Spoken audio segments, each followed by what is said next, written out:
자, 금요 칼럼 시작하겠습니다. 지난번에 그 평등하지 않은 세상을 꿈꾸는 당신에게라는 강남의 팔레스 호텔 자리에 짓는 초호화 아파트 광고, 그 부분을 제가 언급했을 때요, 의외로 빼딱하게 글을 다는 사람들이 좀 있었고, 이런 기초적인 우리 사회가 같이 더불어서 살아가야 될 때 서로가 지켜야 될 기본적인 이 에티켓, 매너, 어떻게 보면 금기사항을 공개적으로 깨는 이런 일에 대한 대중들의 분노가 별로 이렇게 시끄럽지 않았다.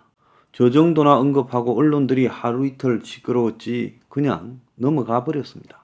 그리고 그 아파트는 그 광고 때문에 대박을 쳤을 거라고 생각하고, 아마 그 카피를 기획한 카피라이터는 두둑한 보상을 받았을지도 모릅니다.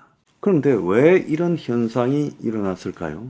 그것은요, 사실상 우리가 이 평등하다라는 것은 산술적이고 기계적인 평등이 아니라 실질적인 평등을 의미하는 거죠. 사람은 누구나 평등하다. 또 사람의 인권은 누구나 평등하다. 법 앞에는 누구나 평등하다. 이런 평등을 말하는 거 아니겠습니까? 그래서 사람은 날 때부터 누구나 그 사람에게 고유하게 부여된 인격이라는 부분을 손상받지 않을 평등한 권리가 있다라는 정도의 평등을 말하는 건데, 이런 평등을 갖다가 노골적으로 조롱을 했죠. 언제나 평등하지 않은 세상을 꿈꾼다라고 했는데, 그런 조롱이 먹혀든 거는 실질적으로 우리가 사는 이 세상에서 지배하는 0.1%는 전 지배한다고 봅니다. 그들이 만들어낸 모든 법과 제도와 규율, 세금 제도까지도 그것이 우리에게 주어지고 우리는 저항할 그런 능력이나 힘조차도 없잖아요. 그 사람들은 겉으로는 평등을 이야기하고 기회균등을 말하고 정의를 말하지만은 속으로는 불평등한 세상을 갖다가 꿈꾸고 있어요. 또 그들 밑에 붙어서 그들의 따까리 노릇을 하면서 자신도 0.1%가 되어볼까 하는 9.9%도 결국은 평등하지 않은 세상을 꿈꾸고 있다는 겁니다. 그래서 실제로 우리는 평등이라는 것은, 정의라는 것은, 그리고 기회균등이라는 것은, 공정이라는 것은 구호 속에만 존재하고 선거 때만 존재하고, 실질적으로는 정의롭지 않고 불의한 세상에서, 공정하지 않고 불공정한 세상에, 기회가 불평등한 세상에서 살아가고 있다는 걸 다 알고 있죠. 자, 그럼에도 불구하고 겉으로는 이 평등한 세상, 이런 것들을 내걸고 또 선거 때는 떠들고 또 포스터에 현수막에 붙이고 이렇게 하고 있습니다. 이게 얼마나 가식적인 이런 세상입니까? 평등하지 않다라고 차라리 노골적으로 말하는 게 낫지요. 몇 년 전에 기득권을 대변하는 한 인물은 이 세상은 평등하지 않다고 말했어요. 차라리 나는 그 사람이 정직했다고 봅니다. 그래서 이 세상은 처음부터 평등하지 않다. 그 차라리 학교에서도 이 세상은 원래 불평등한 것이다. 그래서 이 세상은 원래 불공정한 것이고 0.1이나 9.9에 들어가지 못한 사람들은 날 때부터 죽을 때까지 불공정과 불평등과 불의를 감수해야 된다라고 말하는 것이 정직한 거 아니겠습니까? 그런데 솔직히 그런 세상을 갖다가 만들어가고 그런 세상이 완성되었으면서도 마치 우리가 지금 평등하고 공정하고 기회가 균등하고 정의로운 세상에서 살고 있는 것처럼 말하는 것은, 이것은 위선이고 가식이잖아요. 근데 왜 이런 위선과 가식에 대해서 다들 입을 다물고 있습니까? 자, 언론들 한번 보세요. 이 보수 언론들이나 좌파 언론들 한번 보세요. 좌파 언론들은 그들이 말하는 좌파 세상이 그야말로 옳은 방향이라고 말하지만, 노무현 5년과 문재인 5년, 우리가 옳은 세상이었습니까? 김대중 5년에 옳은 세상이었어요? 아니지요. 마찬가지로 이 스쿨들, 보수들이 자기들의 세상이 당국이 바로 잡아지는 세상이라 하지만 기득권의 이해만 점점 더 강화되는 세상으로 만들어가고 있는 것도 사실이잖아요. 그래서 이 둘이가 전혀 다른 이야기를 하는 것처럼 보이지만은 어떻게 보면 둘 다가 같은 이야기를 하고 있고, 그래서 같은 이야기를 하면서 한쪽은 전공법으로 하고 한쪽은 역설법으로 해서 사람들은 둘이 다른 줄 알고 둘 중에 하나를 선택하면 좋은 세상이 생길 거라고 착각하게 만드는. 그러니까 어느 쪽도 우리의 선택이 없도록 만들기 위한 일종의 희망 고문 장치가 저 두 정당, 양당 체제가 아닌가도 생각을 하고 있습니다. 그래서 저들이 지금 오염수를 가지고 싸우든 양평 고속도로를 가지고 싸우든 그건 우리의 알 바가 아니다라는 게 제 생각입니다. 그런데 언론들은요, 이 오염수와 양평 고속도로를 가지고 그렇게 부각시키고 패싸움을 짓고 있죠. 정작 그 속에서 필요한 이야기들은 하지 않고 있습니다. 자, 그제 코스트코, 이 대형 할인 매장이죠. 이 코스트코 일산점에서 카트 등을 올리고 주차를 관리하던 직원 한 명이 젊은 29살 청년이 사망을 했죠. 그래서 33도 폭염에 카트 17km를 밀었고 사망 전날 22km, 전전날에는 26km를 카트를 이동했다고 합니다. 지난 6월 19일 저녁 7시에 대형 마트 코스트코에서 카트 정리를 하다가 쓰러져서 병원으로 옮겼지만 숨졌습니다. 폭염 때문에 그렇게 된 걸로 보여요. 며칠 동안 가슴 통증에 호흡 곤란이 오고 있다라고 호소를 했습니다. 자, 29살 청년이 쓰러질 정도면요. 노동 환경이 매우 열악했다. 3시간마다 15분씩 쉬기로 했는데 바쁠 때는 3시간이 넘을 때도 있었고 5층 휴식 공간에 가려면 9분 동안이나 걸리니까 15분 쉬는데 9분 걸려서 갔다 올 수 없지 않습니까? 그러니까 주차장 한편에 쪼그려 쉬거나 이렇게 했는데 원가 절감 차원에서 에어컨도 시간대별로 적게 틀어주면서 주차장에는 쉴만한 공간도 없었고 냉풍기는커녕 순환기 자체도 안 틀어줬다. 그런데 이 코스트코 측에서는 유감 표명도 한 적이 없고 산재 처리도 유족이 알아서 하라 이렇게 말했다고 합니다. 참 잔인한 노동을 시킨 거죠. 대형 매장의 주차장 같은 데는 차 문을 열고 내려도 코끝에 뜨거운 열기가 이렇게 넘치는데 거기서 하루 종일 일을 하고 있는 청년들은 어떻게 할까라는 우려가 저도 들었던 적이 있습니다. 자, 그런데 우리가 그 청년에게 주어진 노동 환경은요, 평등하고는 아예 거리가 먼 거죠. 그는 노동자가 가져야 될 최소한의 평등한 권리조차도 가지지 못했죠. 서로 다른 불평등한 일, 어떤 사람은 강남의 최첨단 빌딩에서 에어컨이 잘 들어오고 습도 조절도 되는 쾌적한 환경에서 짧게 일하고 어떤 사람은 저렇게 찜통 더위 속에서 환기도 되지 않는 공간에서 하루 종일 쉬지도 않고 일을 하지만 그것은 어쩔 수 없는 현상이라 칩시다. 사람의 능력에 따른. 그렇지만 그런 찜통 같은 공간에서 일하는 사람에게도 최소한 인간다움을 유지할 수 있는 그런 이 기회를 주는 것이 그것이 평등이지 않겠습니까? 이게 실질적 평등이죠. 그런데 그에게는 실질적 평등이 없었어요. 그래서 우리 사회가요. 지금 유승준이 귀국한다는 데 대해서 계급품을 물고 막 사람들이 난리를 쳤었습니다.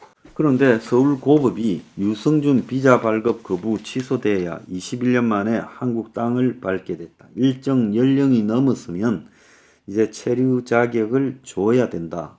이렇게 판결이 났어요. 저는 유승준이 한국에서 돈을 벌어가고 그러다가 군에 갈 나이가 되니까 미국으로 가버린 부분은요. 비난받아 마땅하고 매우 잘못된 행동이다. 그를 조금 더 옹호할 그런 여지는 없다고 봅니다. 그렇지만은 지금 아예 군에 가지 않고 빠지는 한국에서 살아가는 수많은 고위층의 자제들이 있지 않습니까? 그래서 엄연히 자기 자식이 군대 가지 않고도 한국에서 장관도 하고 고위직 해먹는 사람들 많지 않습니까?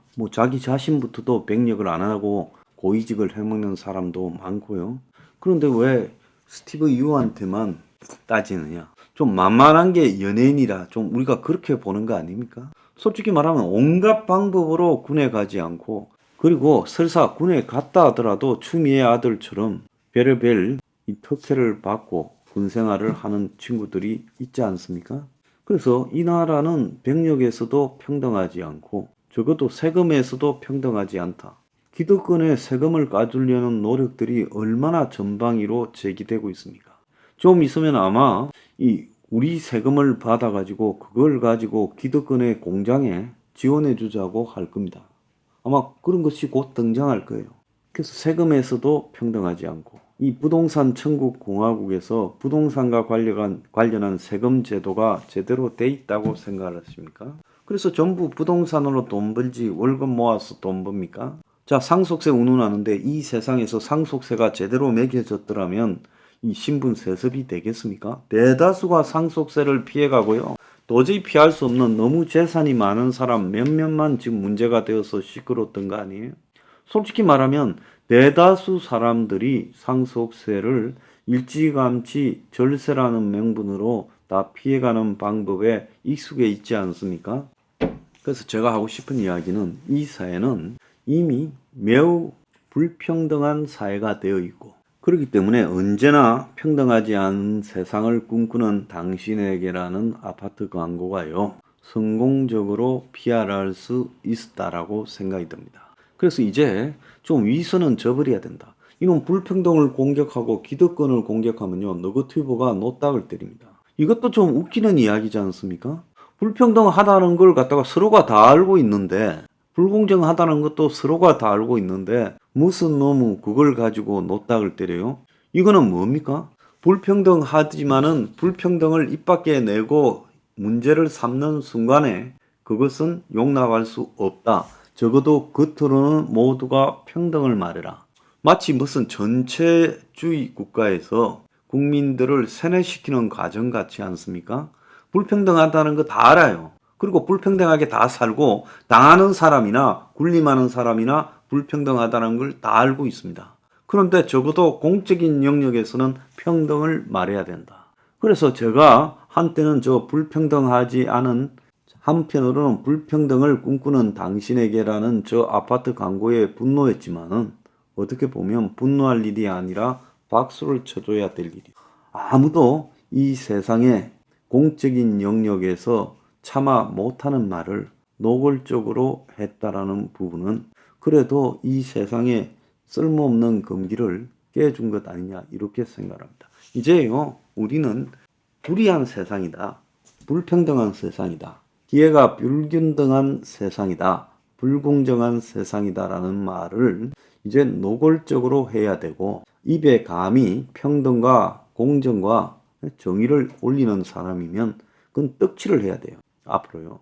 대통령에 당선되어서 뭐 기회가 공정하고 기회가 균등하고 정의롭고 공정한 세상을 만들겠다 이런 소리 하는 사람은 용납해서는 안 된다.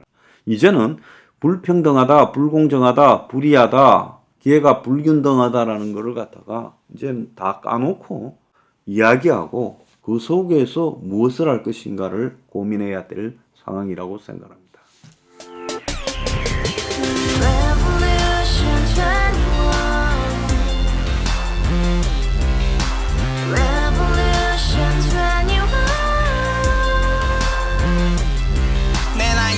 월세 30 코인빚만 300 서울에 온 지 벌써 10년 아둥바둥 버텼지만 여전히 난 반지 하에 제왕 곰팡이 연문제약 내비랑 깡통망통 완전히 폭망 고시원 창문만큼 작아진 내 꿈 연애 결혼 내 집 모든 게 헛꿈 1년 전 떠난 여친 울며 말했지 같이 써봤자 평생 가본 게 꼬꼬꼬라지 가바후스 700 나도 소유주 가바후스 700 나의 소유주 택시기사 우라부지 마트 캐셔 울어무니 우리 집안 다 털어봤자 후줄 그래 개선민 내 미래 거기서 팍 끝난 거지 팍더 이상 노력 따윈 괴물이 스펙 찾아서 말리 비오는 날 알바 잘려 맨날 학원 날 개쳐 발려 밤비 내리는 양화대교 홀로 걷고 있을 때 현수막에 아로 새겨진 평당 700짜리 아파트 다같이 소리 질러 혁명 21 가바후스 700 나도 소유주 가바후스 700 나의 소유주 You and I, we live together in the house, brand new day.